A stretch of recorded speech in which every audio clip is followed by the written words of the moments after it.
नमस्कार दोस्तों, मैं अनिल साकला आपका फिर से यूटर्न डिजिटल यूट्यूब चैनल पे स्वागत करता हूं। दोस्तों, आज जो हम इस वीडियो में इक्वलिटी के 10 सवाल देखने वाले हैं, जिसमें 5 सवाल के लिए ये इंफॉर्मेशन है। तो दोस्तों, आपको स्टेटमेंट गिवन होगा, उस स्टेटमेंट पर आपको कंक्लूजन जो है उसको देखते हुए आपको सॉल्व करना है। तो दोस्तों, यदि आपका पहला कंक्लूजन सही हो तो आपको ए विकल्प लगाना है। दोस्तों, केवल आपका दूसरा सही है तो बी विकल्प लगाएं, और यदि आइदर और का केस बन जाए तो सी लगाएं दोस्तों, और दोनों नहीं सपोर्ट करे तो ये, और यदि दोनों सही हो तो दोस्तों ई लगाएं। तो दोस्तों, अब हम सवाल पे जाते हैं, जिसमें सबसे पहला सवाल आपके सामने ये रहा। दोस्तों, पहले सवाल में आपको स्टेटमेंट में लिखा हुआ है कि जेड से एम तक है, जिसमें कुछ सिंबल आगे की तरफ है, कुछ पीछे की तरफ। आपको आर से जेड के बीच में रिजल्ट निकालना है। तो दोस्तों, ध्यान से देखें, आर और जेड यहां पर है। तो जब आप इस स्टेटमेंट को ध्यान से देखोगे तो यहां पर जो है स्टेटमेंट ये जो है स्टैंडर्ड है दोस्तों, क्योंकि सभी सिंबल का मुंह आगे की तरफ है। तो इन तीनों में से जो फर्स्ट प्रायोरिटी मिलेगी वो इसको मिलेगी। तो जेड जो है वो आर से हमेशा बड़ा ही होगा। Z is always greater than R, लेकिन इसने बोला कि जेड इज ग्रेटर देन और इक्वल्स टू आर। जेड जो है आर से या तो बड़ा है या बराबर है, लेकिन जब हमने रिजल्ट निकाला तो पता चला कि जेड तो आर से बड़ा ही होगा, बराबर होने की संभावना भी नहीं है। तो दोस्तों, ये पहला जो है आपका बिल्कुल गलत हो गया। अब सेकंड आपका एम और वाई के बीच में रिजल्ट निकालने का है, लेकिन दोस्तों जब आप ध्यान से देखोगे तो एम और वाई के बीच में जो भी सिंबल आए हैं, एक सिंबल का मुंह आगे है और बाकी दो सिंबल का मुंह पीछे की तरफ है। तो दोस्तों, एम और वाई के बीच में जब भी आप रिजल्ट निकालोगे तो वहां पर एक अनसर्टेन सिचुएशन आएगी, और अनसर्टेन सिचुएशन में जो कंक्लूजन होता है वो यहां पर फॉलो कर भी सकता है और नहीं भी। ये डेफिनेट राइट भी नहीं है और डेफिनेट फॉल्स भी नहीं है। तो दोस्तों, पहला कंक्लूजन आपका डेफिनेट फॉल्स है, और सेकंड कंक्लूजन आपका पॉसिबल कंक्लूजन है, हो भी सकता नहीं भी। लेकिन आपको पूछा कौन सा फॉलो करेगा, तो इसका मतलब दोस्तों ये वाला तो डेफिनेट फॉल्स है, तो ये फॉलो करेगा नहीं, और ये अनसर्टेन है तो ये अभी फिक्स नहीं हुआ। इसका मतलब ये दोनों ही फॉलो नहीं करेंगे, और दोस्तों इसमें एलिमेंट भी सेम नहीं है, तो आइदर और भी नहीं बनेगा। इसका मतलब इसमें जो है ना तो पहला फॉलो करेगा दोस्तों, और ना ही दूसरा फॉलो करेगा, दोनों ही फॉलो नहीं करेंगे। अब क्वेश्चन नंबर सेकंड आपके सामने है, और इसमें ध्यान से देखोगे तो ई एफ और एफ टी दोनों कंक्लूजन में यहां पर एलिमेंट सेम है। तो आप थोड़ा सा इसको ध्यान से देखेंगे। जब आप टी और एफ के बीच में रिजल्ट निकालोगे तो दोस्तों यहां पे टी इक्वल टू वी है और V smaller than equals to F है। तो दोस्तों सभी सिंबल्स का मुंह पीछे की तरफ, इसका मतलब ये स्टैंडर्ड हुआ। तो इसमें जो रिजल्ट आप निकालोगे ये निकलेगा कि टी इज स्मॉलर देन या इक्वल्स टू एफ, मतलब टी जो है एफ से छोटा या बराबर होगा। इसका मतलब यदि ये लिखा हुआ है तो ये डेफिनेट राइट में चला जाएगा, नहीं तो ये टूटेगा दोस्तों, और टी या तो एफ से छोटा होगा और टी या फिर एफ के बराबर होगा। तो इन दोनों में जो है आइदर और का केस बनेगा। तो दोस्तों ये लिखा हुआ है तो डेफिनेट राइट होगा, नहीं तो इन दोनों में आइदर और का केस बनेगा। टी जो है एफ से या तो छोटा होगा या बराबर होगा। तो दोस्तों यहाँ पे टी छोटा है एफ से और यहाँ पे टी बराबर है एफ के। ये होता तो मैं डेफिनेट राइट करता। इसका मतलब ये दोनों तो अनसर्टेन है, लेकिन दोनों ही मिलके यहां पर इसको पूरा बनाता। इसका मतलब ये आइदर और का केस हुआ। तो दोस्तों क्वेश्चन नंबर सेकंड का जो आंसर लगेंगे यहां पर आइदर और का केस लगाएंगे। अब आगे बढ़ते हैं क्वेश्चन नंबर थर्ड। दोस्तों क्वेश्चन नंबर थर्ड यहां पर लिखा हुआ है कि यू यहां पर के के साथ में है और एक्स और ओ यहां पर लिखा हुआ है। तो सबसे पहले u और k का रिजल्ट निकालते हैं। तो दोस्तों जब आप u से k तक स्टेटमेंट को देखोगे तो यहां पर u और q के बीच में ऐसा आया, q और p के बीच में ग्रेटर देन फिर से ऐसा आया, p और o के बीच में फिर से ग्रेटर देन आगे की तरफ आया। लेकिन दोस्तों o से k में पीछे की तरफ ये एक अनसर्टेन सिचुएशन बनाता है। इसका मतलब u और k में कोई फिक्स रिजल्ट नहीं आएगा, ये अनसर्टेन होगा। जब आप आगे बढ़ोगे तो यहाँ पे x और o है दोस्तों, x और o यहाँ पर लिखा हुआ है। x और o को जब आप ध्यान से देखोगे तो यहाँ पे o, फिर आगे k लिखा हुआ है और इक्वल में a है और स्मॉलर देन इक्वल्स टू यहाँ पर x है। जब आप यहाँ पे रिजल्ट निकालोगे तो o इज स्मॉलर देन और इक्वल टू x आएगा। इसका मतलब ये है कि o x से या तो छोटा या बराबर होगा। तो यदि ऐसा लिखा हुआ आ जाए तो ये डेफिनेट राइट में चला जाएगा दोस्तों। लेकिन यहाँ पे लिखा कि ओ छोटा ही होगा एक्स से, तो दोस्तों ओ बराबर भी तो हो सकता है, इसका मतलब ये भी अनसर्टेन हो गया। अब ध्यान से देखोगे तो इसमें एलिमेंट सेम नहीं है, इसलिए आइदर और नहीं बनेगा। तो दोस्तों पहला आपका कंक्लूजन इसलिए यहां पर अनसर्टेन हुआ क्योंकि यू से के तक स्टेटमेंट ही जो है ये नॉन स्टैंडर्ड है, और एक्स और ओ के बीच में जो सेकंड कंक्लूजन है वो अनसर्टेन इसलिए हुआ क्योंकि एक्स जो है ओ से बड़ा या बराबर होगा। लेकिन हम ये नहीं कह सकते कि एक्स बड़ा ही होगा, क्योंकि बराबर हो गया तब वो गलत हो जाएगा। तो कभी ये सही और कभी ये गलत, तो ये अनसर्टेन हो गया। अब दोनों में एलिमेंट सेम नहीं है तो आइदर और भी नहीं बनेगा। इसका मतलब आपका पहला भी फॉलो नहीं करेगा और सेकंड भी फॉलो नहीं करेगा दोस्तों। तो ये तीसरा सवाल आपका कंप्लीट हुआ। अब आगे बढ़ते हैं चौथे सवाल पे दोस्तों। चौथे सवाल में यहां पर जब आप ध्यान से देखोगे तो यहां पे जे और टी लिखा हुआ है और इधर सी और के लिखा हुआ है। दोस्तों जे और टी में रिजल्ट निकालना है, तो जे और टी में फिर से देखोगे तो यहां पर जो स्टेटमेंट आया है वो इन सिंबल की वजह से नॉन स्टैंडर्ड हो गया, क्योंकि इसका मुंह आगे और इसका मुंह पीछे। नॉन स्टैंडर्ड में जो भी आप रिजल्ट निकालोगे वो एक अनसर्टेन होगा। अब आगे बढ़ोगे तो यहाँ पे सी और के हैं दोस्तों, सी और के यहां पर है, लेकिन ये के और सी में लिखा हुआ है K is greater than E is greater than I and I equals to J and J is greater than C. तो जब आप के और सी में रिजल्ट निकालोगे तो के ऑलवेज इज ग्रेटर देन सी, क्योंकि यहां पे जो भी सिंबल्स आए वो इन दोनों में से ही आए हैं बार बार, और फर्स्ट प्रायोरिटी की वजह से इसमें आंसर ये लगेगा। दोस्तों ये टॉपिक मैंने पहले बहुत अच्छे से पढ़ा रखा है, जिसकी लिंक जो है डिस्क्रिप्शन में दे रखी है। आप तो इस वीडियो को जब खत्म करोगे तो लास्ट में आपको ऑटोमेटिक उस वीडियो की लिंक मिल जाएगी, तो आप उस वीडियो को जरूर देखें। के ऑलवेज ग्रेटर देन सी आएगा, आप इसको या तो ऐसे लिख दें या फिर लिख दे दोस्तों कि सी इज स्मॉलर देन के, या तो ऐसे बोल दे कि के बड़ा होगा सी से, या फिर बोल दे सी छोटा होगा के से। इसका मतलब आपका सेकंड कंक्लूजन जो है वो डेफिनेट राइट हो गया। तो चौथे में जो आंसर होगा वो होगा दोस्तों ओनली सेकंड कंक्लूजन फॉलो। अब आगे बढ़ते हैं क्वेश्चन नंबर 5। दोस्तों क्वेश्चन नंबर 5 में लिखा है सी छोटा है एम से। तो दोस्तों यहां पर स्टेटमेंट लिखा हुआ है C is smaller than equals to T, T is smaller than K and K equals to M. ये स्टेटमेंट स्टैंडर्ड होने की वजह से इन तीनों सिंबल में से फर्स्ट प्रायोरिटी इसको मिलेगी, और C is always smaller than M, C छोटा ही होगा एम से। तो पहला यहां पर जो कंक्लूजन है वो स्टेटमेंट स्टैंडर्ड की वजह से ये डेफिनेट राइट में चला गया दोस्तों। आगे लिखा है जी इज ग्रेटर देन के। तो दोस्तों यहां पे जी है और यहां पे के है। जब आप इसको ही देखोगे तो आपको पता चलेगा कि यहाँ पे जो स्टेटमेंट आया है इसमें सिंबल आगे और पीछे के दोनों यहाँ पर पीछे की तरफ इशारा कर रहे हैं। इसका मतलब ये जो स्टेटमेंट हुआ है वो अनसर्टेन हो गया, नॉन स्टैंडर्ड। इसमें जो भी रिजल्ट होगा वो अभी फिक्स नहीं बोल सकते। तो पांचवे का जो आंसर आएगा दोस्तों वो पहला ही फॉलो करेगा, क्योंकि सेकंड कंक्लूजन वो अनसर्टेन हो गया है। तो दोस्तों पांचवे का आंसर आया, केवल पहला जो कंक्लूजन है वो फॉलो करेगा। इन पांचों सवालों के बाद में हम आगे बढ़ते हैं क्वेश्चन नंबर 6। दोस्तों क्वेश्चन 6 में आपके पास में ये स्टेटमेंट दे रखा है, इसको आप ध्यान से देखें। A is greater than L, L equals to B, B is greater than H and H is smaller than X. ये आपके पास में दे रखा है और आपको बताना है कि कौन सा जो है यहां पर विकल्प वो डेफिनेट राइट है, सत्य है। तो दोस्तों एल ग्रेटर देन एक्स, तो ध्यान से आप देखोगे तो एल और एक्स में स्टेटमेंट नॉन स्टैंडर्ड है, क्योंकि यहां पर आगे की तरफ मुंह है B is greater than H, और यहां पे सिंबल का मुंह पीछे है H is smaller than X. इसका मतलब ये तो अनसर्टेन है। तो पहला कंक्लूजन जो है वो अनसर्टेन हो गया दोस्तों।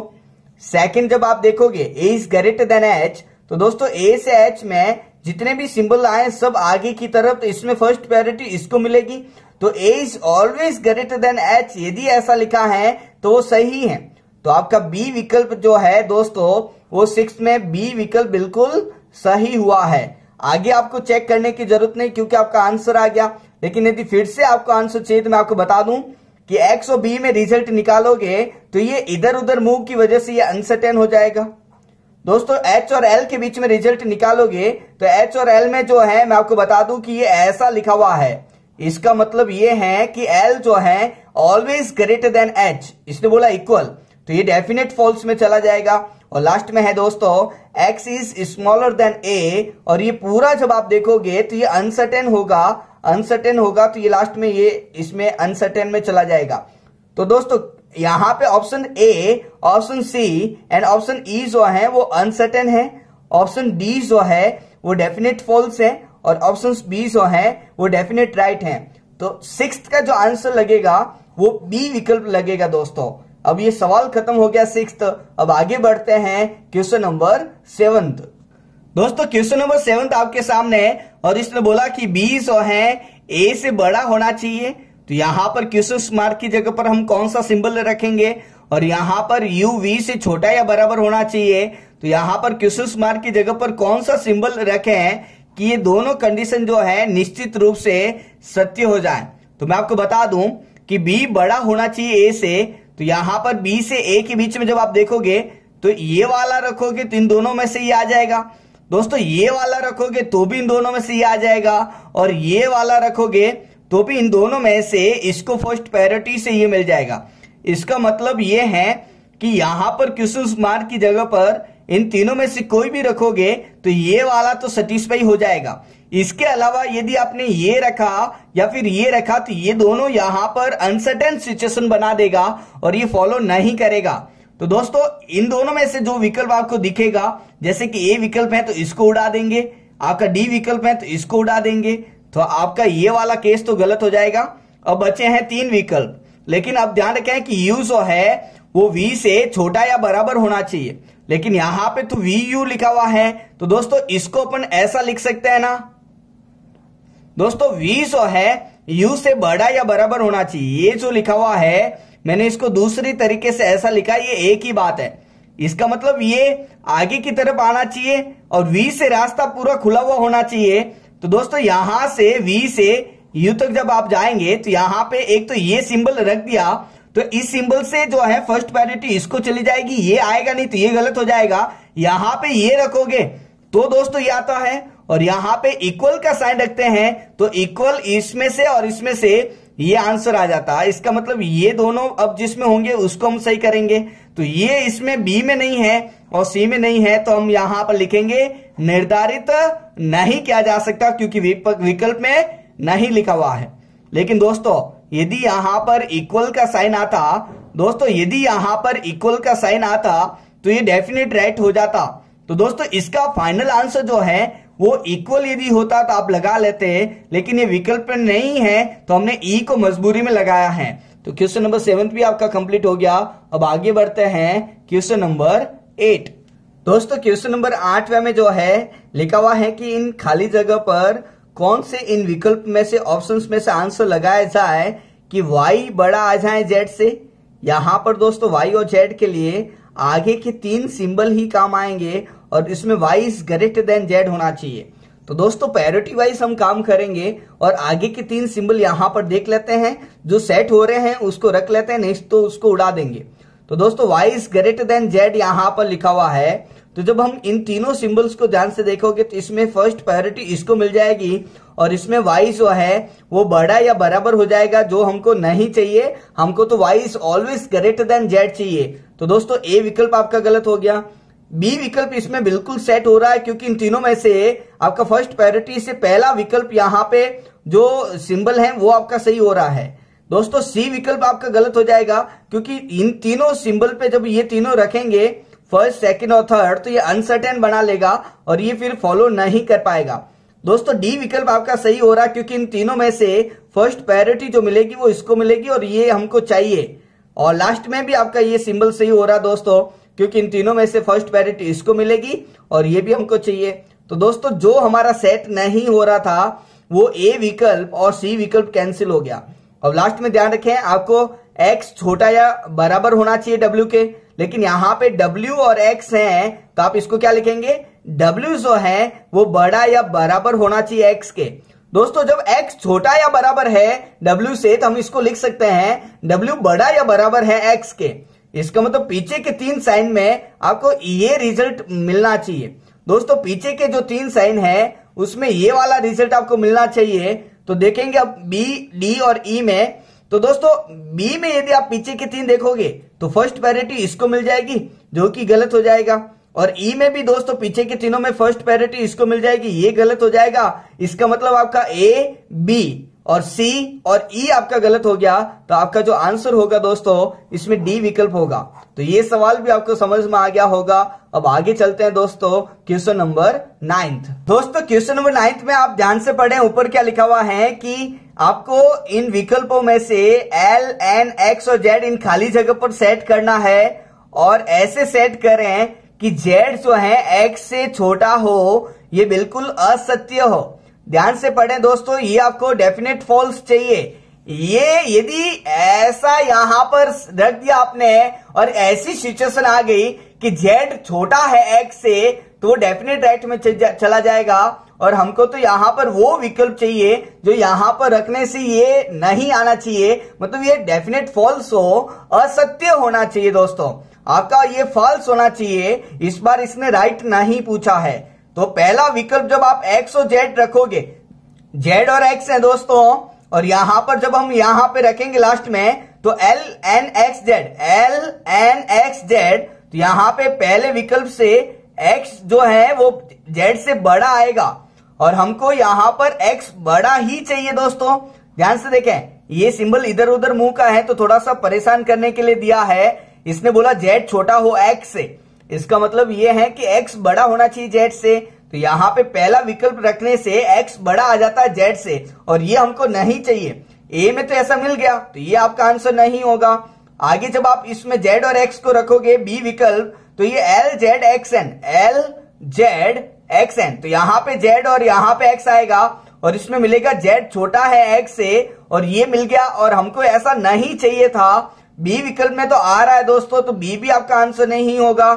जब आप सी विकल्प में जाएंगे दोस्तों, तो सी विकल्प में जेड, एल, एक्स, एन जब आप यहां पे रखोगे तो आपको पता चलेगा कि यहां पे स्टेटमेंट स्टैंडर्ड बन जाएगा और ऐसी सिचुएशन आपकी तीसरे सी विकल्प से बनेगी और जेड छोटा हो जाएगा एक्स से, और फिर से ऐसा रिजल्ट आ जाएगा जो कि हमको नहीं चाहिए था। तो दोस्तों आपका सी भी आपका नहीं होगा। अब आपका डी और ई में से कोई न कोई ऐसा विकल्प होगा जो आपका आंसर होगा। दोस्तों डी विकल्प जब मैंने देखा तो ध्यान से देखा, जेड, एक्स, एल पीछे रखेंगे तो यहां पर ऐसी सिचुएशन आ गई एन, जेड, एक्स, एल, ये डी विकल्प में रख के बता रहा हूं दोस्तों।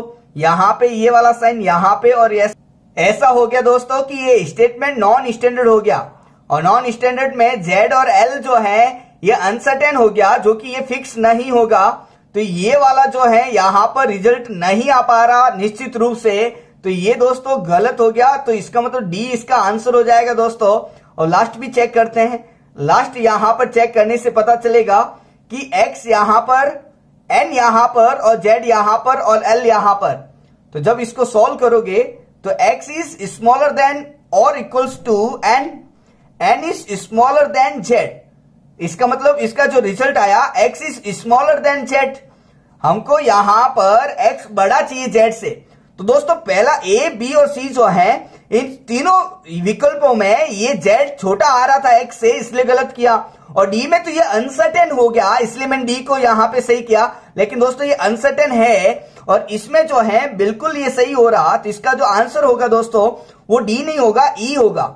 हमको डेफिनेट यहां पे निश्चित रूप से असत्य चाहिए, डेफिनेट फॉल्स चाहिए। तो दोस्तों डेफिनेट फॉल्स के लिए आपको इसमें ई विकल्प लगाना पड़ेगा, क्योंकि डी में तो ये अनसर्टेन हो रहा है, इसका आप ध्यान रखें दोस्तों। तो क्वेश्चन नंबर 9 में आपका जो आंसर आया है वो ई विकल्प आया दोस्तों। अब आगे बढ़ते हैं क्वेश्चन नंबर 10। दोस्तों क्वेश्चन नंबर 10 में लिखा हुआ है कि यहां पर कौन से सिंबल रखे जाएं कि ये दोनों जो है ये निश्चित रूप से असत्य होने चाहिए, मतलब ये डेफिनेट जो है फॉल्स होने चाहिए दोस्तों। तो ध्यान से आगे बढ़ते हैं। ए और बी में रिजल्ट निकालना है, इसका मतलब पहले 3 सिंबल डिसाइड करेंगे, और पहले 3 यदि मैंने ये रख दिए इधर उधर मुंह के तो ये अनसर्टेन कर देगा। तो ये ए विकल्प आपका निश्चित रूप से इसको असत्य नहीं कर रहा, ये तो अनसर्टेन में भेज रहा है दोस्तों। आगे बी विकल्प जब आप रखोगे तो यहां पर बी विकल्प रखने से जो रिजल्ट आएगा ए और बी में, उसमें ए छोटा आ जाएगा बी से, जिसमें ये वाला तो असत्य हो गया। तो इसको पूरा यदि मैं रखता हूं बी को, 3 तो मैंने रख दिया, लास्ट वाला ये रखता हूं, तो इसने बोला सी बड़ा नहीं आना चाहिए ई से, लेकिन इसमें सी बड़ा आ जाएगा दोस्तों, सी इज ग्रेटर देन ई। तो यहां पर ये 3 में ए और बी तो डेफिनेट फॉल्स आ गया, लेकिन ये वाला डेफिनेट फॉल्स नहीं, डेफिनेट राइट आ गया। बी विकल्प आपका चला गया दोस्तों, वो आपका आंसर होगा जिसमें ये दोनों ही डेफिनेट फॉल्स में जाने वाले होंगे दोस्तों। तो आगे चलते हैं, आगे जब आप चलोगे तो यहां से ये तीनों रखने से ए और बी में जो रिजल्ट आएगा वो ए छोटा आएगा बी से, तो ये वाला डेफिनेट फॉल्स हो गया। अब लास्ट वाला जब हम ये सी भी रखेंगे तो दोस्तों यहां पर इक्वल, इसमें देखोगे तो इक्वल और यहां पे देखोगे तो छोटा, तो जब आप रिजल्ट निकालोगे तो सी छोटा आ जाएगा ई से, यहां पर सी छोटा आएगा ई से और ए छोटा आएगा बी से। हमको ए बड़ा बी और सी बड़ा ई, ये दोनों ही डेफिनेट फॉल्स चाहिए।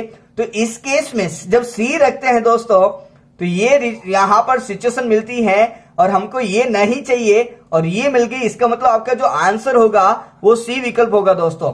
सी ऐसा विकल्प होगा जिसको इसमें रखने से ये दोनों इंफॉर्मेशन हमको नहीं मिलेगी, कुछ और मिलेगी, और यही इस सवाल में हमको चाहिए था, हमको डेफिनेट फॉल्स निकालना था। तो दोस्तों इसमें जो आंसर आया है वो सी विकल्प आया। आई होप कि ये आपको समझ में आ गया होगा दोस्तों। हमने इक्वलिटी इनइक्वलिटी के 10 सवाल किए हैं, आप अपने सभी दोस्तों के साथ में शेयर करें दोस्तों, और वीडियो को लाइक करना नहीं भूलें। Thank you so much.